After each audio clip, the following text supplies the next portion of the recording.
You ain't driving, are you? I steer a little, but the ranger do most of the work. It's Christmas! What is it? That is a direct hotline to Santa Claus himself. I can talk to Santa. Welcome to your worst Christmas ever. You have $300 million. That's what I want for Christmas. Santa, are you there? I don't want any trouble, okay? Are you gonna help us, Santa? Santa Claus is coming to town. Santa? These bad men, they're all on my naughty list. Time for some season's beatings. I believe in you, Santa.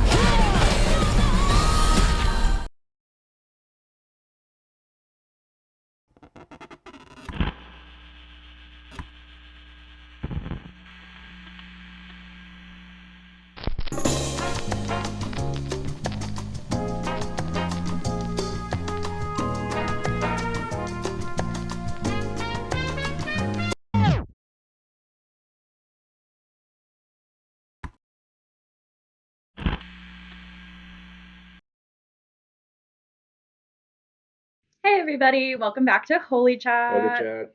I'm Maddie Day Mickle. I'm Luisa Medina. And I am Carlos Ramirez. And today we are on the second installment of the Old Man's Rant. Right? Yeah. So for the second, so last time we talked, last episode we have my first rant was about who's good, who's bad, who gets to decide, based on the pop culture, a couple movies. Even though we talk more about other movies as well, Harry Potter to begin, or Star Wars, which we can always talk about Star Wars. Anyway, Cruella and Wicked, right? Saying the idea of um, who's bad, who's good, who gets to decide, and how we get to figure that one out. So we talk all about it. You can go back and see the episode, and hopefully you have communicated with us your thoughts about it. Mm-hmm. So today, my second rant is about another movie that I don't think is necessarily a bad movie. I think it's a fun movie.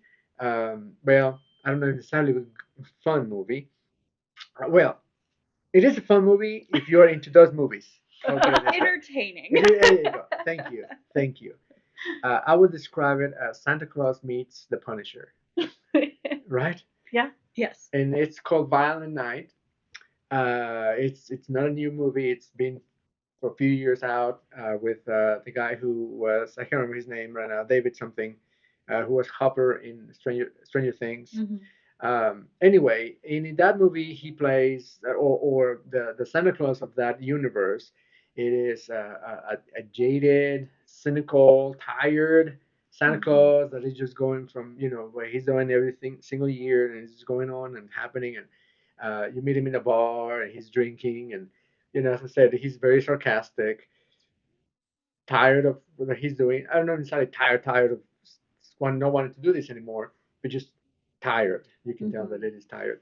And then, he's going to deliver some presents to a particular family who's well off, and the whole drama unfolds that there's a heist to be happening, and then Santa Claus rescues the family, but not without explosions, killings, beatings. It's, as the title says, violent.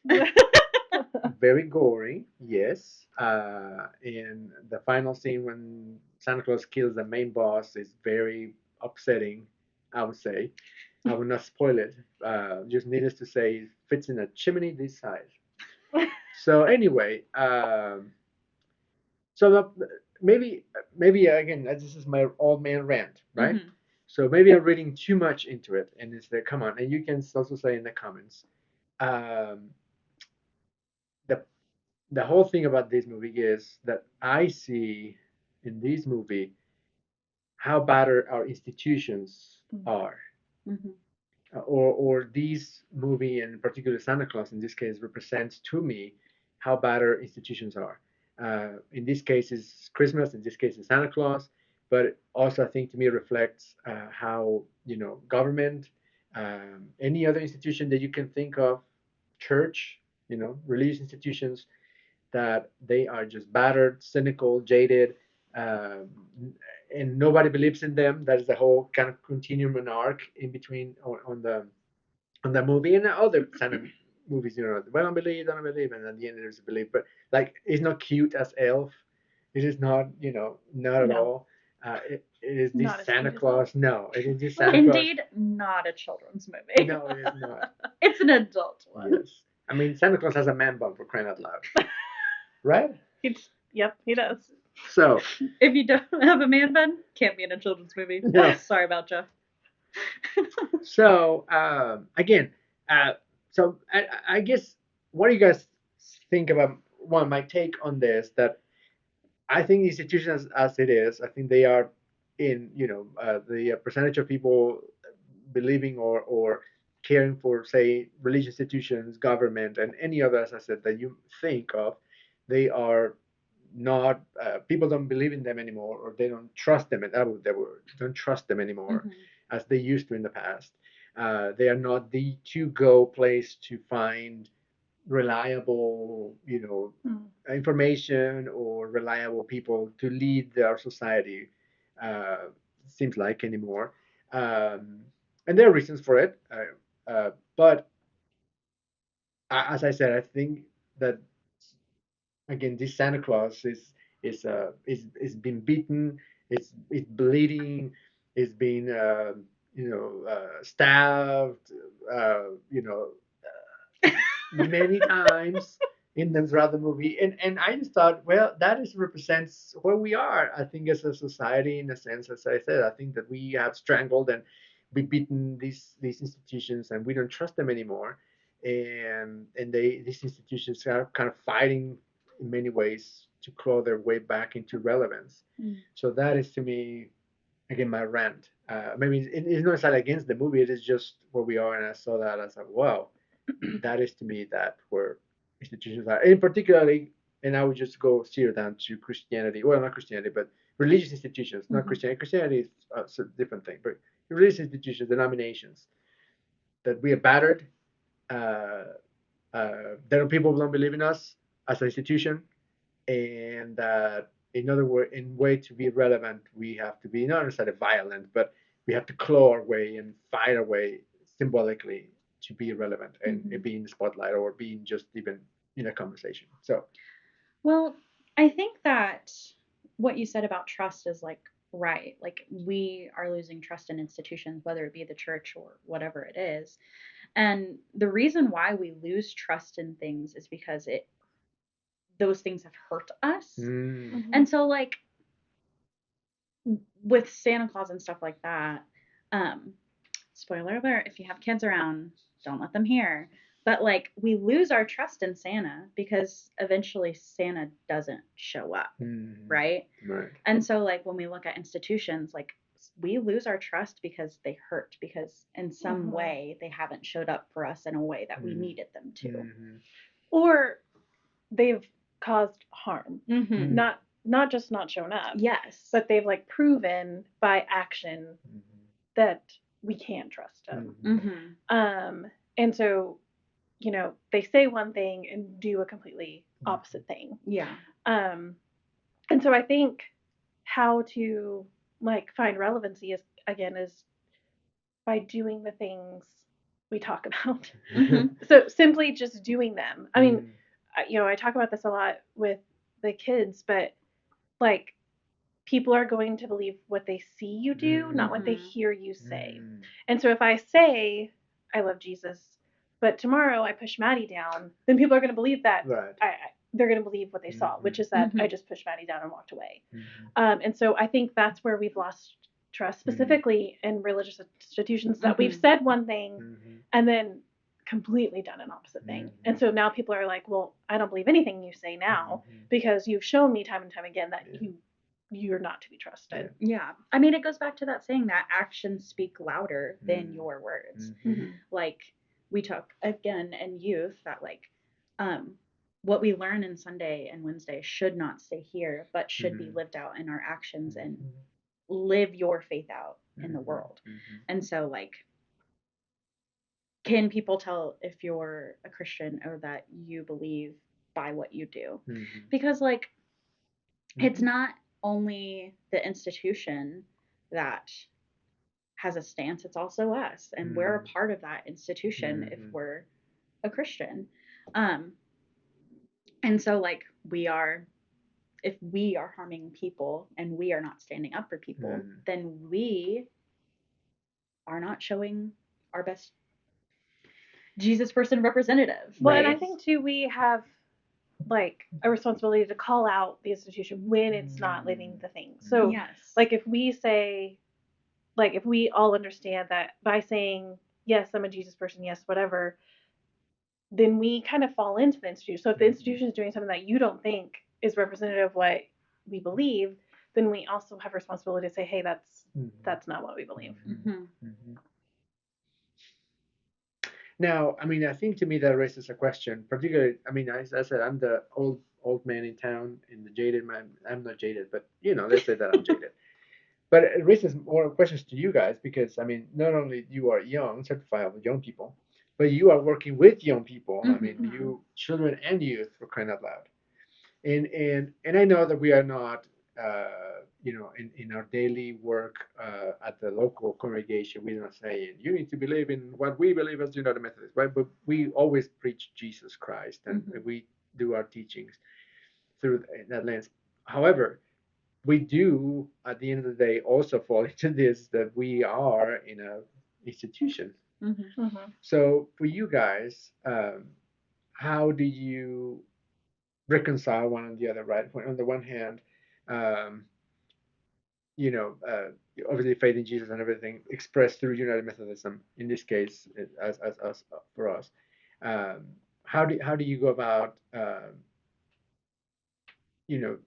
still seeing good in the institution where, I mean, when bad things have happened, I mean, we cannot deny, and not only in our denomination, but all across other institutions as well.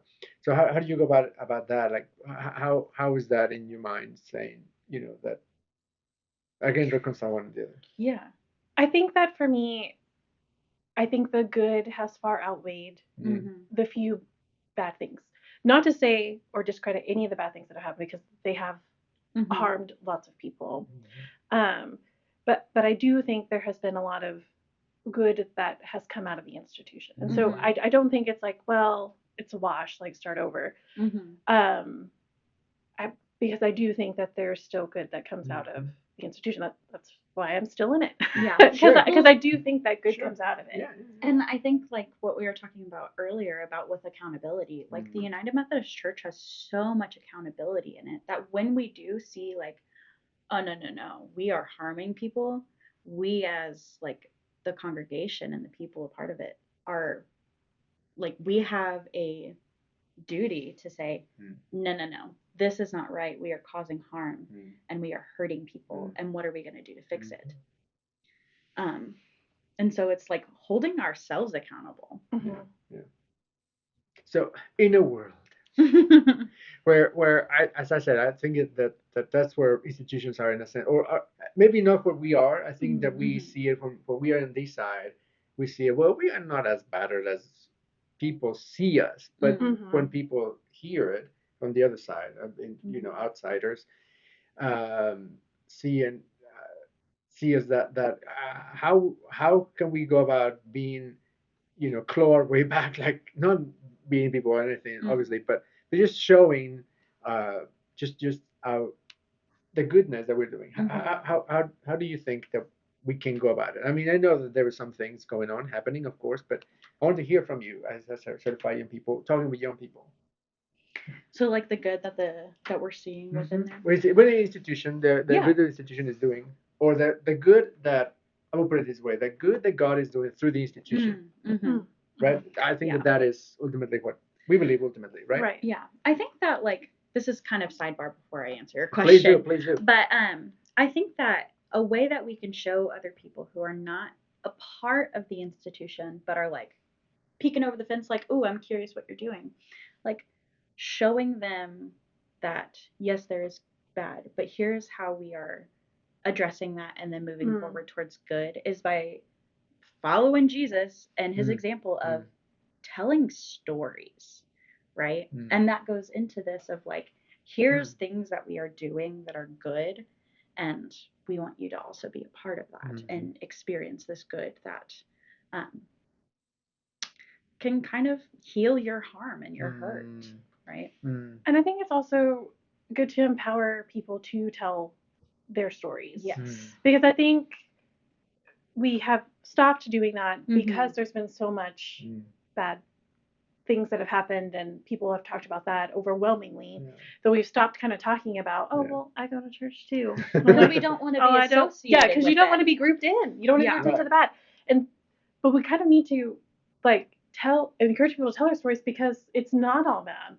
And so when we tell our story, then we kind of help say, well, not to discredit, not to unrecognize the bad things, but just to kind of say, well, also this is happening too. Yeah. There was a saying, I don't remember where I heard it, but like, if we don't tell our story, somebody else will, and they're going to tell what might not be good, right? So like, if we're not telling what we've experienced and the good that we've experienced and acknowledging the bad, then somebody else is going to tell their story, and it's not going to highlight that. So. All right. So telling stories, the good things happening. So in the case of the Violent Night, the Santa Claus literally fights his way to save the family, right? And that it saves Christmas in many ways. And I don't think that we are here to necessarily save an institution. I think that we are not in that business. And not everybody any other pastor, any other person that is within the institution would say, I'm not here to save an institution. I'm here to share Jesus Christ, to share my faith, to see all the good that's happening. But in that sharing everything goes along with, as an institution, it comes along with institution. So what would be your word to leadership of any institution, particularly as a religious, particularly our own? That we can only talk about our own, right? Because I think that's only fair and only accountable to say that and to be that way. To again, not through violence, not through anything, or to these kind of means, as I said, of finding your way. But how can we show?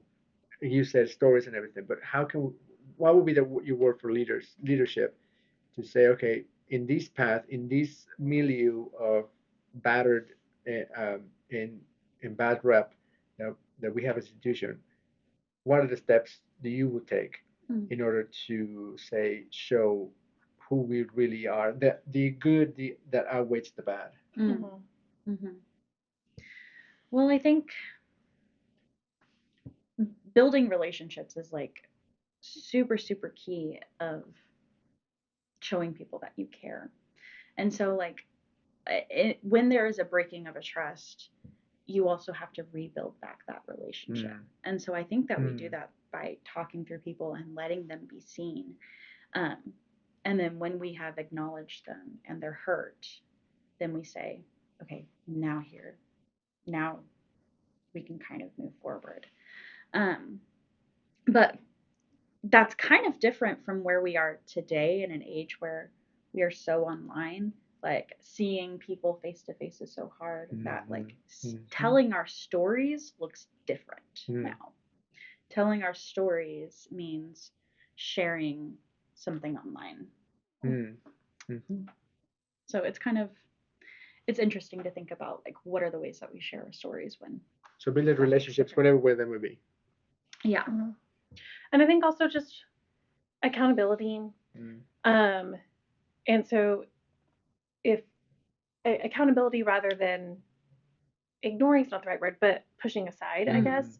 So first step is as leadership, taking accountability. Like, hey, we acknowledge that these things have happened. These are the steps we've taken to kind of help remedy it. Here's what we're going to do in the future to avoid it from happening again, instead of just like, well, now it's been a little bit. Maybe if we all just moved on and no one talked about it anymore, it would Right. be okay. Or Like no one will remember. or even just saying sorry and then not doing anything about it. Right. Right. Yeah, I think that I think action, Mhm. like we said, action speaks louder than the words we could say. So kind of taking action to put systems and processes in place that would prevent those sorts of things from happening again, would, be a big step. Mm-hmm. I think that and you can, share your opinion about it. Obviously, please do. Otherwise, it's going to be a very short podcast. But I think that what also made me think about it is when I saw Violent Night, as I said, Violent Night as a representative of institutions that are, battered and bloodied and irrelevant, kind of in looking for relevance. Um, I, my word to that, as I said, as the old man, is don't give up on institutions. Don't give up on institutions, not just yet. I'm with Luisa. I think that yes, I think that they had, as institutions, there's a lot of failure, a lot of harm, um, a lot of what is the word? When families are like dysfunctionality. Mhm. Yes, there's a lot of dysfunction, and we cannot deny that. And I think that that's just humans. There's a lot of personal egos and personal agendas and things that get into the mix of doing good. And again, I'm not justifying get into the good and the bad. I'm not just trying to justify it.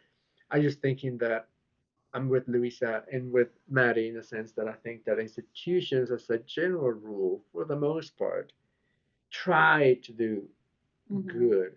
In the case of religious institutions, try to do more good, and unfortunately, there's a lot of harm in there. Um, so don't give up on institutions. That's my word. I don't know. I don't know about you guys. Yeah. I mean, institutions are important. Like within the United Methodist Church, part of our institution is helping other people. I'm thinking of UMCOR, which is United Methodist Committee on Relief. And so, like, because we're a part of this institution, we are able to serve people who are in disaster areas. Well, and I just think we can do so much more together than siloed. And so I think that is the beauty of the institution, is that everything can be pooled in one place to do the most for everyone. But like you said, I mean, unfortunately, institutions are ran by humans. And so, and so sometimes it's gonna, sometimes not so good things are gonna happen. Yeah. But I say not give up on it, because we can do more together than we can apart. Yes. All right. So to wrap it up, so watch Violent Night, I guess, and make your own mind. If you're an adult. Yes, an adult. Yes, I don't think it's. Yes, I think it's anyway, it's very violent. Yeah. Yes, watch it, adult. Make your own mind about it. Maybe you can tell us in your comments. You're reading way too much into it, and it's just. Maybe you think it's just Hollywood's attempt at Santa being different. Yes, like, exactly. Maybe it's not that serious. Right. Maybe they just wanted that guy who played Hopper. Yeah, exactly. It's just exactly. It's just yes. Yeah. Maybe that's it. Maybe it's the Santa Claus version of Hellboy, which he did too. Did he? Yeah, he did Hellboy. Oh. In a version too. Oh, I know. Okay. So. Okay, maybe it's just an old man's mind. All right. That was easy. See you next time.